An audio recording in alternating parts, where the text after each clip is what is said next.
having to have some calm down time because I'm still incredibly angry about what we are doing in this House today. Madam Speaker, this is a bad lawmaking process.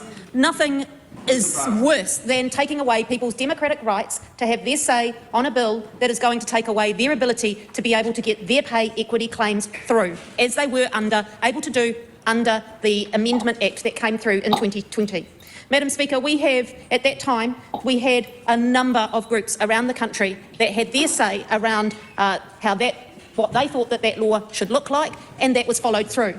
And now we're taking that away and we're creating a much more difficult process, and we're going to see, we know, less pay equity claims coming through. And if people on the other side of the House don't think that is reality, go back and have a look at just how many pay equity claims were successful before the amendment bill was passed in 2020. Go back and have a look. Because the reality is that we had a process that wasn't working. It absolutely wasn't working. And what we're doing is we're going back to the future today. We are taking this country backwards. We are taking women's rights backwards. No, not we. You are taking women's rights backwards. Not you, Madam Speaker. I should point to them over there. Thank you, Madam Speaker. I would hate to put that on you, Madam Speaker. Madam Speaker, as I've said, this is bad lawmaking. It is unfair to thousands of women nationwide. Normally what we would be doing at this point in a second reading speech, Madam Speaker, is that we would be going through and prosecuting what happened at the Select Committee process. But where is that? There is no process to go through, because we are here in urgency passing through something that, as David Seymour has said today in the media, Minister Van Velden has saved the budget for the government. Taking credit.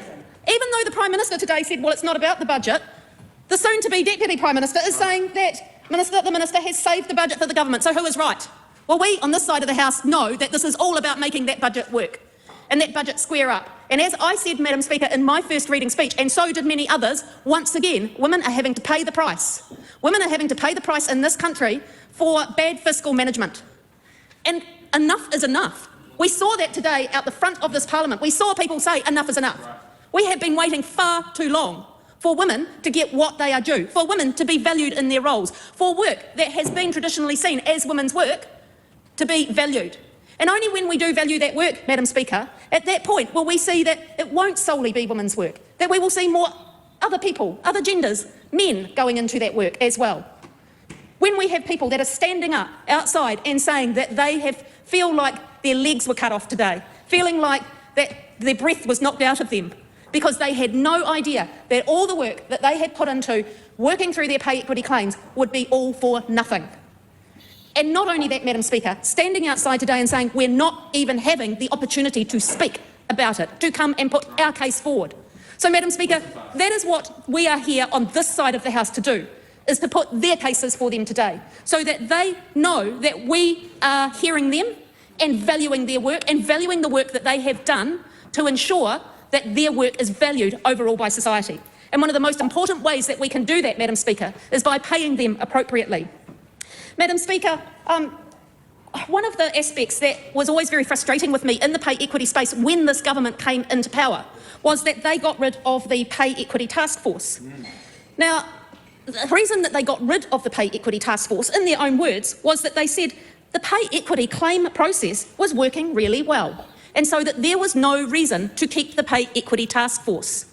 At the time, I was very sceptical of that fact. I thought that perhaps it was more about saving the cost of what the Pay Equity Task Force cost to run. But now we see what the real reality is. It is all about cost saving. Because if their words were true, back when they first came into power and got rid of that Pay Equity Task Force, why now is the pay equity claim process apparently not working? You can't have it, or they can't have it, Madam Speaker, both ways.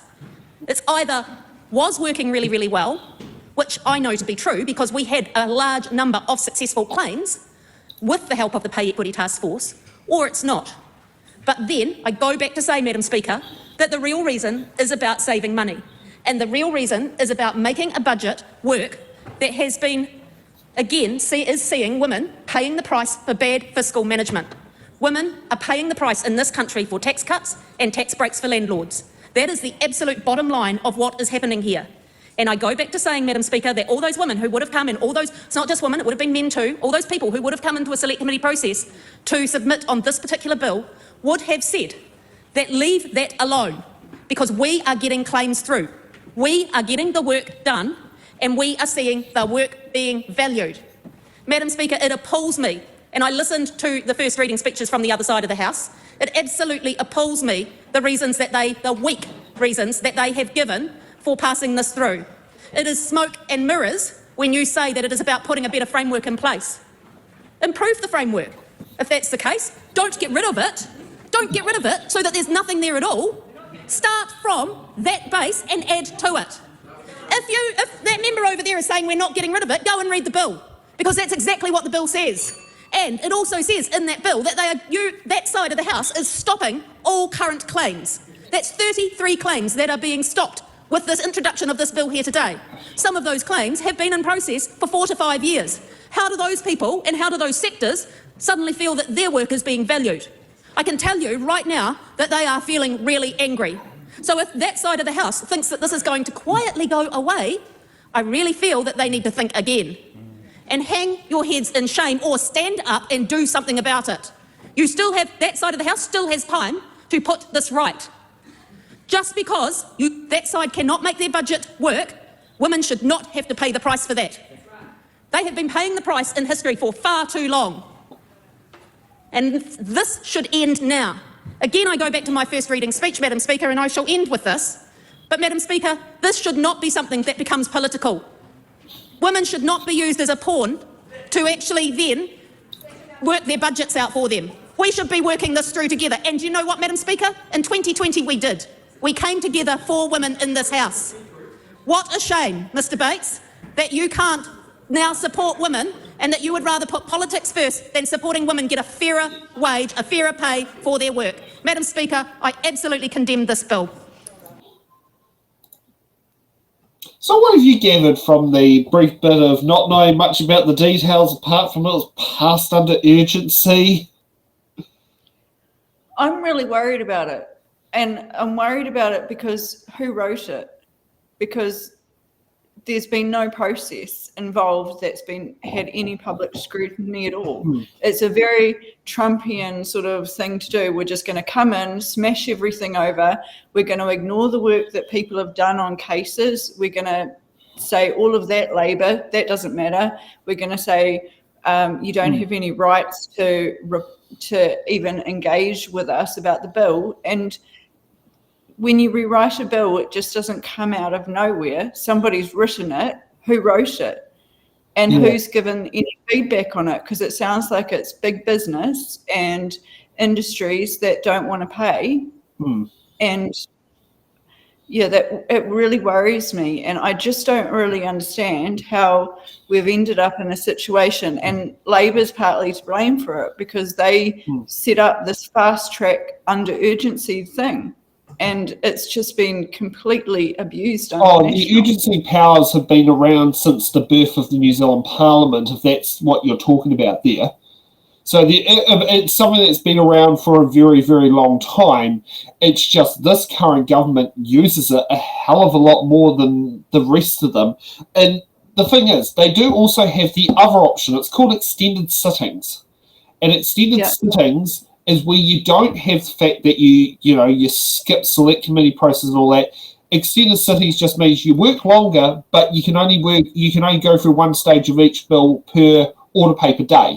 Urgency means you can basically chuck in a whole heap of work to do and sit there and do it. And then we get the weird thing is at 5:55 on Thursday, suddenly out of the blue, the urgency motion gets cancelled while only completing about a third of the agenda.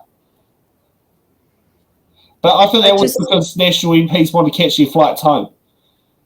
Yeah, well, you can't interfere with their weekend plans. You know, they've got to go and see their mum, bring some flowers or whatever, but don't worry about paying her for what she's worth, I guess. No, this sort of thing, it really upsets me because I think conservative women already have a problem where they are seen in the media as not really stepping, not looking after other women, and you've got to pick yourself up by your bootstraps and everything like that. And it's a bit disappointing to see them sort of bringing in legislation like this, not engaging in proper consultation, not engaging with watchdog groups and community groups and things like that, who might pick out things in the law that lobbyists are trying to sneak through that they won't see. This is how you make bad legislation. And it's also how you upset a huge part of the population. And what good is that going to do you in the long term? Exactly. It's just going to sit down there and basically, it creates what was known as this flip-flopping of legislation, which this has started pretty much, I'd say, from Muldoon. Yeah, I would agree. Yeah, because that's when I've looked back at history, when the big time flip-flopping of, National gets in, National repeals Labour. National puts laws in. Labour gets in. Labour repeals national laws. Labour puts in laws. National gets in, and he just keeps the whole cycle going. And it is frustrating because, how do you cement foundations that survive there? And, the original bill here was one that was unanimously passed. That's the thing. So what's happened? That they're so distressed about it that they can't say, hey, we need to make some tweaks here, or this is an unintended consequence of that we didn't see. These are things that should have been put out into the public to discuss. And it feels like a dictatorship under this government. And it's very troubling because it doesn't seem to be representing anybody. Farmers are upset about the gene technology bill that's being rushed through, and all of the funding going to the agri-zero instead of to actual real science. There's now all the women's groups and all of these people that have been working on court cases for half a decade. All of that labour is wasted. It's just very distressing, and it's not creating a society where we're getting back on track. It's just it's destabilizing everyone. It's a derailed train going down the tracks and ripping up the sleepers behind it. Yeah. And I remember this area because you're from Levin as well. Yeah. I grew up, my earliest memories were here. And so I remember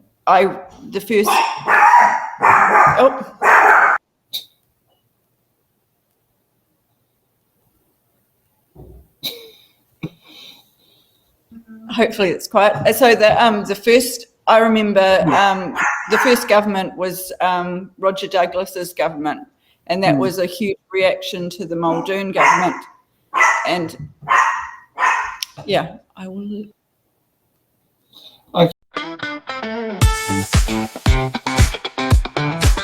Thanks for watching.